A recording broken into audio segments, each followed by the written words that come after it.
major investment is coming to one of Kentucky's busiest airports. Thanks to a more than $3 million federal grant, a new terminal will be built at the Central Kentucky Regional Airport in Richmond. And while it's getting a new terminal, this airport operates without a control tower. Recently, our Madison Elliott visited the airport, which also trains aviation students, and investigated why some feel there's a critical need for a control tower.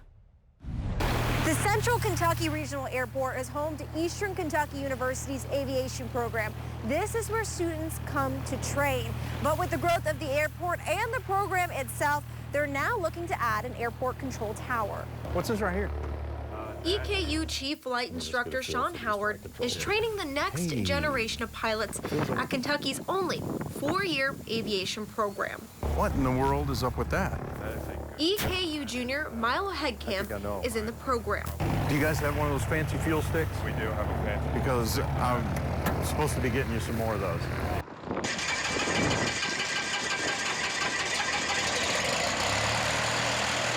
As Headcamp goes out for a training flight, he takes off without checking in with a control tower. The airport doesn't have one, and that's not unusual at airports across the country.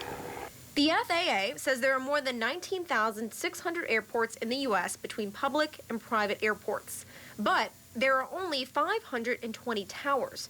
Typically, a control tower coordinates takeoffs, ground traffic, and aircrafts in flight.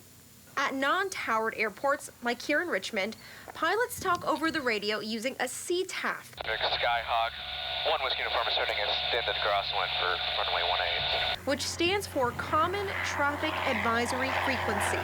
Central Kentucky Skyhawk 9 Charlie is final 18 Central. They're basically talking to each other, and they're sort of like, hey, I'm over here, and where are you? Oh, I'm over here. So, and they can talk to each other and stay out of each other's way. Central Kentucky Skyhawk 9 Charlie is turning crosswind 18 Central. It gets pretty busy sometimes. It's very congested. We have probably a flight coming in and out every 5-10 minutes. Airport Manager Jason Bonham and Madison County Airport Board Chair George Wyatt say in addition to supporting hundreds of EKU students, they also support corporate traffic, general aviation pilots, and more. We have 9 industrial sites within a 30-minute drive of this airport, and just about all of those factories have people that come in here from time to time.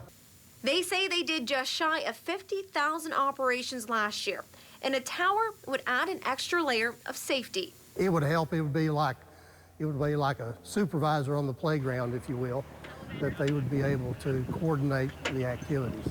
In November, they filed for a grant with the FAA Contract Tower Program, which would allow them to build one. In April, they found out they were denied the grant. They plan to reapply. With the county being centrally located in the state, both say the airport is a good candidate. We also have some companies that would be interested in being based here as corporate customers once we have the infrastructure built. So it's not really build it, they will come. They're already waiting to be here.